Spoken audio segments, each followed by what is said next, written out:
روشنی ایسی پھیلائی دور کر دی رات، کام ایسے کر دیے مثالی شخصیات۔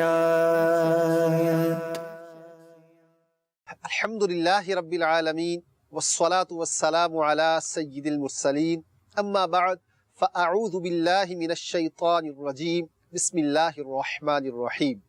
الصلاة والسلام علیک یا رسول اللہ وعلی آلک واصحابک یا حبیب اللہ۔ الصلاة والسلام علیک یا نبی اللہ وعلی آلک واصحابک یا نور اللہ۔ فرمان مصطفیٰ صلی اللہ تعالی علیہ وآلہ وسلم، تم جہاں بھی ہو مجھ پر درود پڑھو کہ تمہارا درود مجھ تک پہنچتا ہے۔ صلو علی الحبیب صلی اللہ تعالی علی محمد وعلی آلہ وصحبہ وبارک وسلم۔ مدنی چینل کے ناظرین، ایک مرتبہ پھر مثالی شخصیات کے ساتھ حاضر ہیں، اور آج ہم جس پرسنالٹی کے بارے میں بات کریں گے، آپ علیہ رحمہ کو بڑے اعزاز اور القابات سے نوازا گیا۔ ایک ایسی شخصیت جسے حجت الاسلام کہا گیا، اسلام کی حجت قرار دیا گیا۔ ایک ایسی پرسنالٹی جس نے اپنی زندگی کے مختلف ادوار گزارے اور ایسا کام کر گئے کہ رہتی دنیا تک ان کا نام روشن رہے گا۔ جی ہاں، اگر ہم دعوت اسلامی کے مدنی ماحول میں بات کریں تو آپ کا نام کثرت کے ساتھ لیا جاتا ہے۔ بڑی معروف شخصیت ہے، میری مراد حجت الاسلام امام محمد بن محمد غزالی رحمۃ اللہ تعالی علیہ کی ذات گرامی ہے۔ کون آپ کے نام سے واقف نہیں ہے؟ اپنے تو اپنے اغیار بھی نہ صرف آپ کے نام سے آگاہ ہیں بلکہ آپ کے کاموں کو سراہتے نظر آتے ہیں۔ آپ کی کتابیں، آپ کی تصنیفات عرصہ تک یورپین یونیورسٹیز میں نصاب میں شامل رہی۔ علم الاخلاقیات پر، علم الفلسفہ پر، علم العقائد پر، علم الفقہ پر اور دیگر مختلف علوم پر آپ نے کتابیں لکھی۔ آئیے سب سے پہلے آپ علیہ رحمہ کے بارے میں مختصر تعارف سنتے ہیں، پھر انشاءاللہ تبارک و تعالی آپ کی شخصیت کے کچھ کارناموں کے بارے میں ہم گفتگو کریں گے۔ آپ رحمۃ اللہ تعالی علیہ کی پیدائش 450 ہجری میں خراسان کے ضلع طوس کے علاقے طابران میں ہوئی۔ آپ رحمۃ اللہ تعالی علیہ کے والد گرامی خود تو علم دین حاصل نہ کر سکے تھے، لیکن آپ کی بڑی خواہش تھی کہ میری اولاد جو ہے وہ دین کا علم حاصل کرے اور دین کی خدمت کرے۔ اس کے لیے والد گرامی اپنے بچوں کو فقہائے کرام کی مجلسوں میں لے کر جاتے، ان کی خدمت کرتے تاکہ ان کی اولاد بھی اس سے فیض یاب ہو۔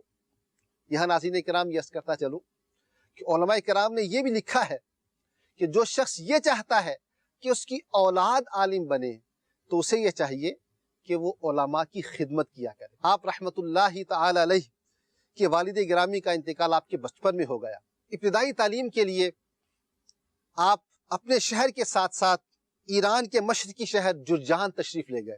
وہاں سیدنا امام ابو نصر رحمۃ اللہ تعالی علیہ کی خدمت میں رہ کر کچھ علوم سیکھے، اور اس کے بعد نیشا پور میں امام الحرمین امام جوینی رحمہ اللہ تعالی کی بارگاہ میں حاضر ہوئے اور آپ کی شاگردی اختیار کی۔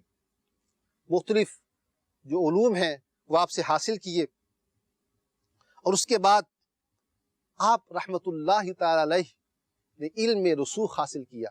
آپ علیہ رحمہ کی زندگی کا ایک واقعہ بڑا عجیب ہے۔ آپ علم دین حاصل کرنے کے بعد اپنے شہر میں واپس آ رہے تھے کہ راستے میں ڈاکوؤں نے قافلے کو لوٹ لیا۔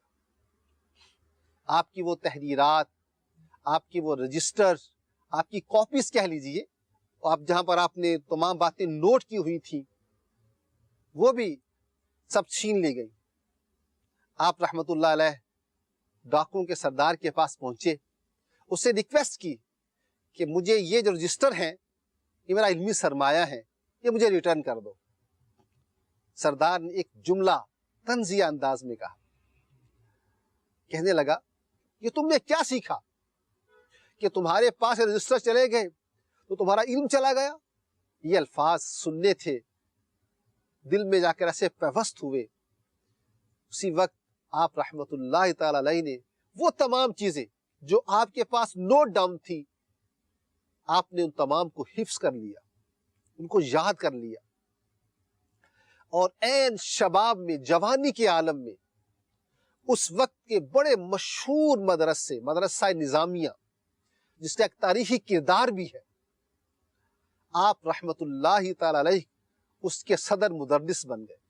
ناظرین کرام، مدرسہ نظامیہ کا صدر مدرس بننا ایک بہت بڑا اعزاز تھا اس زمانے میں۔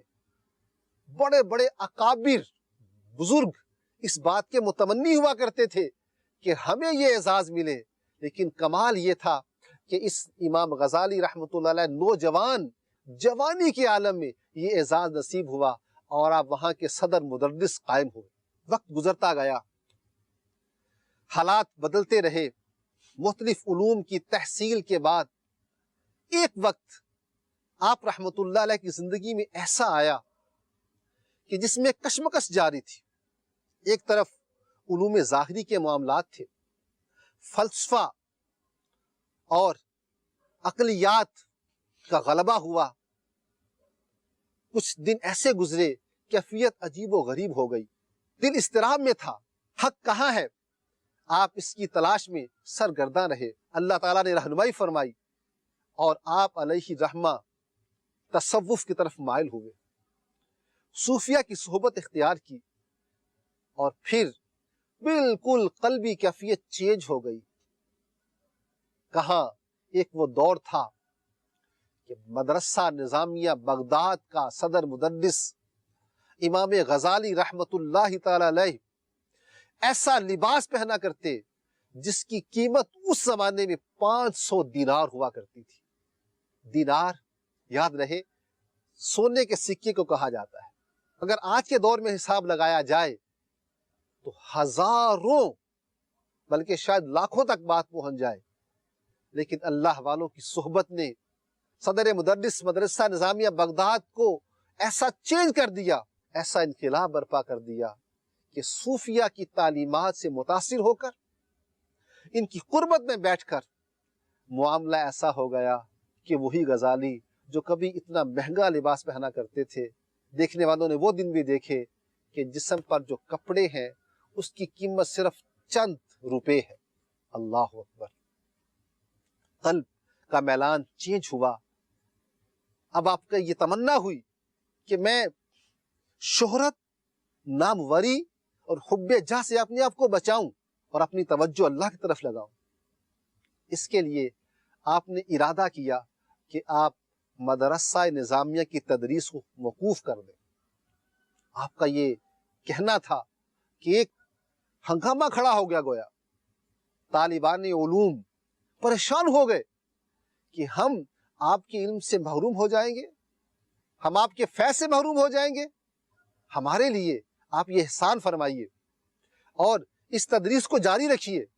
لیکن اب دل کی دنیا بدل چکی ہے۔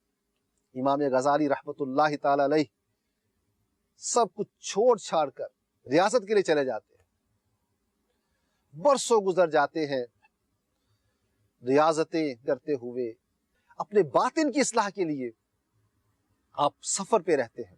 بدری چینل کے ناظرین، یہاں میں عرض کرتا چلوں، آپ رحمت اللہ علیہ کی ذات ایسی ذات ہے کہ اس زمانے میں آپ کا نام ہی اتھارٹی اور سند سمجھا جاتا تھا۔ اگر کسی نے کہہ دیا نا کہ غزالی نے یہ کہا، تو اب اس کے بعد مزید کسی حوالے، کسی ریفرنس کی ضرورت محسوس ہی نہیں کی جاتی تھی۔ ایسی معتمد اتھینٹیکیٹڈ ذات تھی آپ کی۔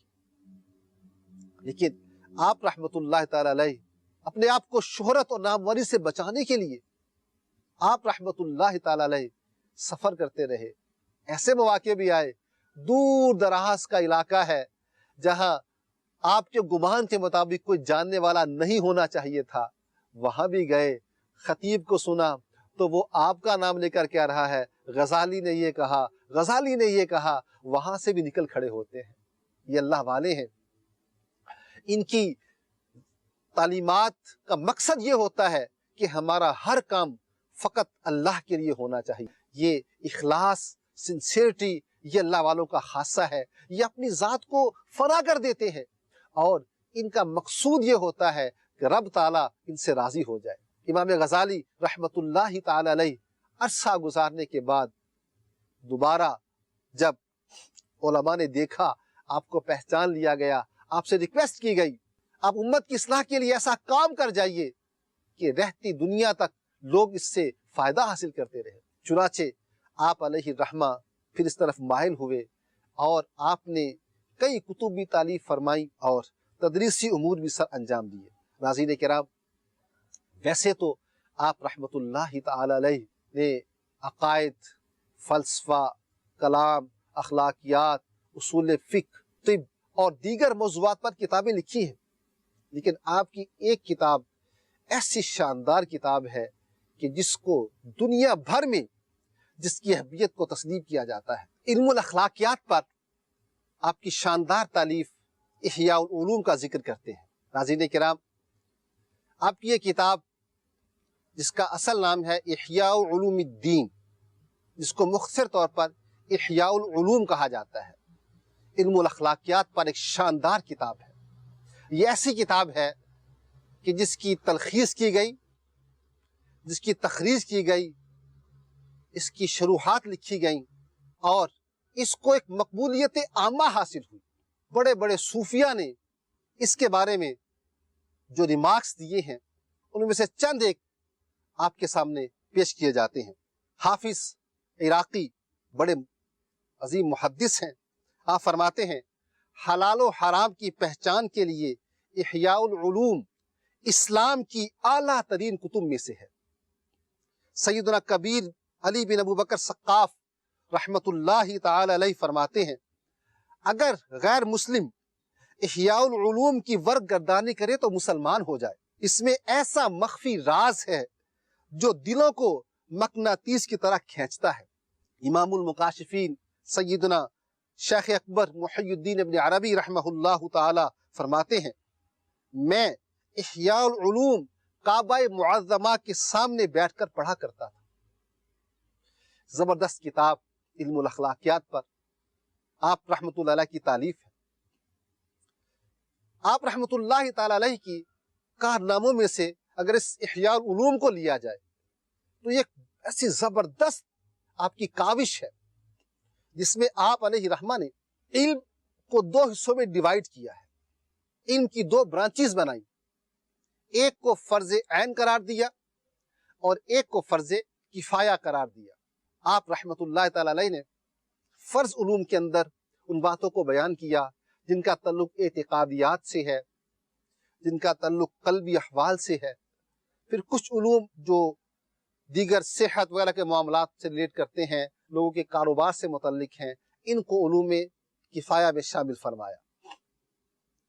آپ رحمت اللہ تعالی علیہ نے اپنے زمانے میں جن آپ رحمت اللہ تعالی علیہ کی خدمات کا ایک بڑا روشن پہلو یہ ہے کہ آپ علیہ الرحمہ نے اپنے دور میں آنے والے فتنوں کا مقابلہ اپنے قلم کے ذریعے کیا اور اپنے لوگوں کی رشد و ہدایت کے لیے قلم کے ساتھ ساتھ آپ نے اپنی صحبت سے لوگوں کو مشرف فرمایا۔ آپ نے ایک خانقاہ قائم کی جہاں آپ درس دیا کرتے تھے، وہاں آپ ریاضت کیا کرتے تھے، وہاں عبادت کیا کرتے تھے، لوگ وہاں آتے تھے، مخلوق خدا وہاں آتی اور آپ کی ارشادات عالیہ سے فیضیاب ہوا کرتی تھی۔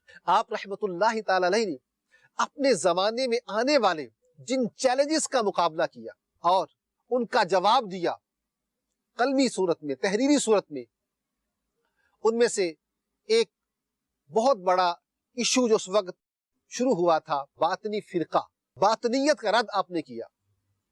کچھ لوگ کا کہنا یہ تھا، فار ایگزامپل قرآن پاک جو ہے اس کا ایک ترجمہ تو ظاہری ہے اور ایک باطنی ہے جو چھپا و مخفی ہے۔ آپ علیہ الرحمہ نے اپنی تحریرات کے ذریعے ایسے لوگوں کے سامنے ہائی لائٹ کیا اور ان کا رد فرمایا کہ ایسا نہیں ہے کہ ہر بات جو ہے وہ پوشیدہ چھپی ہوئی ہے، مطلب اور ہے، ظاہری مطلب بالکل اس سے اگینسٹ ہے، ایسا نہیں ہے، بلکہ آپ نے قرآن و حدیث کی روشنی میں اس بات کو ثابت کیا۔ آپ رحمت اللہ علیہ کا دور وہ تھا جب اس وقت فلسفہ بڑے کمال پر تھا۔ مسلم ممالک میں یونانی فلسفہ آیا، لوگوں نے ان کو پڑھنا شروع کیا. عقلیت پسندی کو رواج دیا گیا، یعنی ہر بات کو عقل کے ترازو میں تولا جانے لگا، یہاں تک کہ اللہ تبارک و تعالیٰ کی ذات و صفات کے بارے میں بھی طرح طرح کے سوالات کھڑے کر دیے گئے. نتیجہ یہ ہوا کہ لوگ ان سے متاثر ہونا شروع ہوئے، اور لوگ جب ان سے متاثر ہوئے تو پھر الحاد اور بے دینی پھیلنا شروع ہو گئی. امام غزالی رحمہ اللہ تعالی نے اپنی کتابوں کے ذریعے زبردست ان کا جواب ارشاد فرمایا اور ثابت کیا کہ انسانی عقل ہی سب کچھ نہیں ہے. عقل بہت بڑا ذریعہ ہے علم کا، بات کو سمجھنے کا، لیکن عقل ہی سب کچھ ہو ایسا نہیں ہے.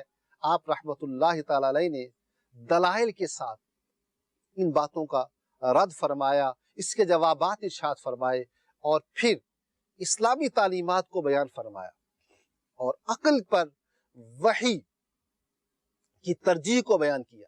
مدنی چینل کے ناظرین، یعنی بعض اوقات لوگ یہ سمجھ لیتے ہیں کہ جو چیز ہماری عقل میں آ جائے اس کو ہم مان لیں گے، اور جو چیز عقل میں نہ آئے وہ درستی نہیں ہے. جبکہ اسلام یہ کہتا ہے کہ وہ علم جو قطعی ہے، جو یقینی ہے، اس کا بنیادی سورس جو ہے وہ وحی الہی ہے. جو چیز اللہ تعالی کی طرف سے آئی ہے وہ قطعی ہے، وہ یقینی ہے، وہ اتھینٹیکیٹڈ ہے، وہ معتبر ہے. بہت موقع ایسے آتے ہیں جہاں ہماری عقل دھوکہ کھا جاتی ہے. انسان بعض اوقات کس چیز کے بارے میں کوئی ایسا گمان کر لیتا ہے حالانکہ وہ غلط ہوتا ہے، تو اس سے معلوم یہ ہوتا ہے کہ عقل دھوکہ کھا سکتی ہے، عقل میں غلطی لگ سکتی ہے. تو ایسے نظریات کا، ایسی آئیڈیالوجیز کا جواب امام غزالی رحمت اللہ تعالی علیہ نے اپنے زمانے میں دیا. اس کا نتیجہ یہ ہوا کہ لوگ اپنے عقیدوں میں، اپنے نظریات میں پختہ ہوئے، اور لوگوں کو لاجیکلی وہی علم فلسفہ استعمال کر کے بتایا کہ فلسفہ کے کئی درجے ہیں. کچھ باتیں تو ایسی ہیں کہ جن میں کوئی کلام نہیں ہے، لیکن بعض چیزیں ایسی ہیں اسپیشلی کہ جن کا تعلق الہیات سے ہے، اس میں بہت سی مسٹیکس ہیں، بہت سے رانگ آئیڈیالوجیز ہیں جو رواج پا گئے ہیں. آپ نے ان کا جواب ارشاد فرمایا. ناظرین کرام، امام غزالی رحمت اللہ تعالی علیہ ایک زبردست ماہر تعلیم بھی تھے، ماہر نفسیات بھی تھے. آپ علیہ رحمہ کی تحریرات کو اگر پڑھا جائے اور دیکھا جائے تو یہ بات سامنے آتی ہے کہ آپ نے علوم کے حصول کے طریقوں پر کس طرح زور دیا ہے. آپ رحمت اللہ تعالی علیہ نے متعلم اور معلم یعنی ٹیچر اور شاگرد کے درمیان تعلقات کی نوعیت کو بیان کیا، اس کے آداب بیان کیے گئے، مقصد تعلیم کو اجاگر کیا. بعض لوگ یہ سمجھتے ہیں کہ علم اور تعلیم کا مقصد ایک اچھی جاب ہے، ایک اچھا عہدہ ہے، دنیاوی جاہ و منصب کا حصول ہے. لیکن امام غزالی رحمت اللہ علیہ بتاتے ہیں کہ علم کا مقصد یہ نہیں ہے. علم تو وہ ہے جو انسان کو اللہ تعالی کی ذات کی طرف لے جاتا ہے، معرفت الہی کا ذریعہ ہے. علم تو ایک نور ہے جو اندھیرے دور کر دیتا ہے اور بندے کو قرب الہی میں لے جاتا ہے. امام غزالی رحمت اللہ تعالی علیہ بتاتے ہیں کہ علم بڑی عظیم شے ہے.